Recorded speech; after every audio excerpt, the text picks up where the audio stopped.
Chers frères et sœurs bien-aimés, chers amis téléspectateurs, téléspectatrices de Lumen Christi TV, dans l'Évangile, Jésus nous dit, vous êtes le sel de la terre, vous êtes la lumière du monde.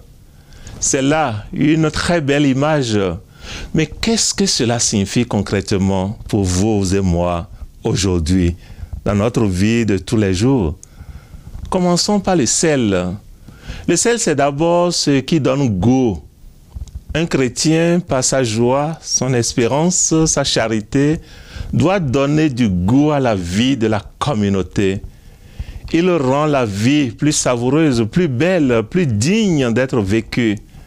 Le sel, c'est aussi ce qui conserve, qui empêche la corruption.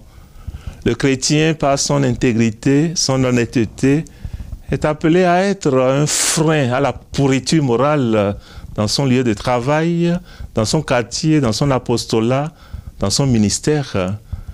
Refuser un petit pot de vin, rendre la monnaie exacte, dire la vérité même quand c'est difficile, ce sont là des actes de sel qui préservent le bien et font grandir la communauté.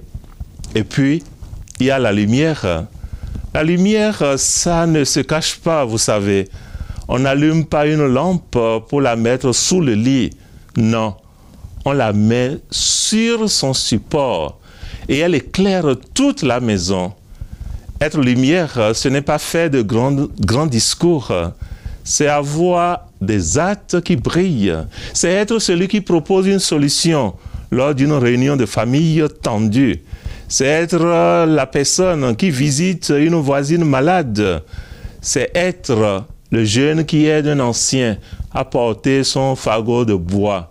Bref, c'est choisir ramer à contre-courant.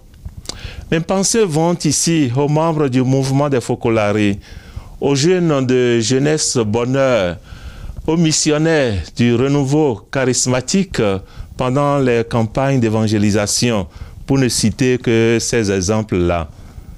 Ils s'efforcent très souvent de poser des actes concrets pour être sel de la terre et lumière du monde.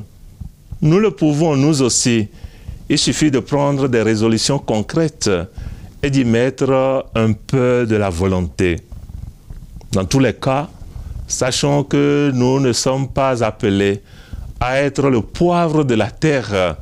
Et le poivre, vous savez, ça pique et irrite. Mais nous sommes appelés à être le sel qui relève le goût et préserve. Nous ne sommes pas appelés à être le projecteur qui aveugle, mais la lumière douce qui guide et rassure. Notre mission n'est pas de conquérir le monde entier, mais de l'illuminer par petites touches, par de simples gestes d'amour. Alors, mes amis, demandons-nous aujourd'hui, mon attitude, mes paroles, donnent-elles du goût à la vie de ceux qui nous entourent? Est-ce que je suis une présence qui apaise, qui éclaire, qui encourage? Ou plutôt, est-ce que je me contente de me plaindre de l'obscurité? Chacun de nous a sa place. Oui, à sa place est indispensable. Le monde a besoin de notre sel et de notre lumière. N'ayons donc pas peur. N'ayons pas peur de briller pour Dieu. Que Dieu nous donne la force d'être le sel et la lumière dans ce monde. Le Seigneur soit avec vous.